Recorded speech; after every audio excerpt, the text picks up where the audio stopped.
আসসালামু আলাইকুম। অনেক আপুরাই কিন্তু জিজ্ঞেস করে আপু কিভাবে ভিডিও বানান, কারণ আমি স্টারের সাথে ফোনটা রাখছি। তো এখন এই যে করলা কিন্তু নিয়েছে, অনেকদিন হয়েছে, বাট করলাগুলো পেকে গেছে। তো চাইলে এটা আপনারা মানে কিভাবে প্রসেসিং করে ফ্রিজে রাখতে পারেন। কারণ এই যে কাইটা নিচ্ছি, আর এটা কিন্তু একটু পানিও নাই, দেখতে পাচ্ছেন ছিদ্র দিয়ে কিন্তু পানি পড়ে গেছে, ঠিক আছে।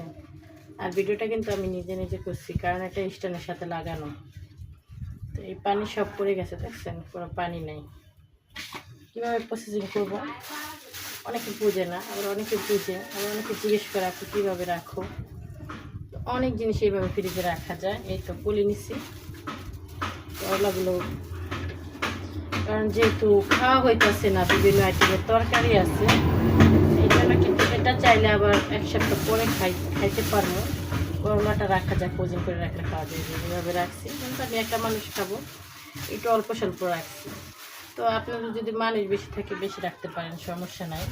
কারণ এটা কীভাবে ভাজি করবেন সেটাও বলে দেবো। অনেকে বলে আপু এটা ফ্রিজেরটা ভাজি করলে মজা হয় না। তো এটার সাথে কিন্তু একটু আলু দিবেন। যখন করলা ভাজিটা বসাবেন, পেঁয়াজ মরিচটা তেলে ভাজবেন, তখন আলুটা দিয়ে দিবেন।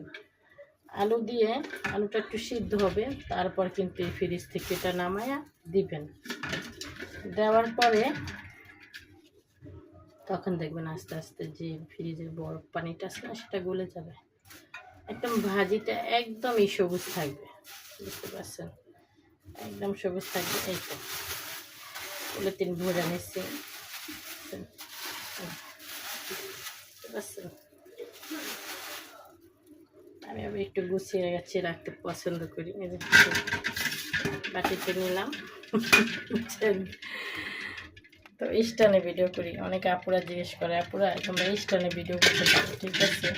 এখান থেকে সফলতা আসবে এমন কিছু না, কারণ একটু নিজের একটা মন খুশি ভালো রাখার জন্য, থাকার জন্য কিন্তু আমরা মেয়েরা ভিডিও করি। কারণ যেহেতু প্রবাসীর বউ, প্রবাসের যারা থাকে, বিশেষ করে ভাইয়ারা আপুরা, তারা বোঝে যে তাদের ফ্যামিলি রাইখা থাকলে কেমন লাগে, বা আমরা যে কাটাইতেছি স্বামী ছাড়া আমাদের কিন্তু খুব কষ্ট।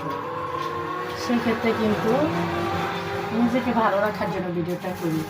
ফ্রিজটা কিন্তু আমার এখানেই আছে, এই দেখতে পাচ্ছ ফ্রিজটা, ঠিক আছে। যে ফ্রিজটা কাছেই আছে, রান্নাঘরেই আছে।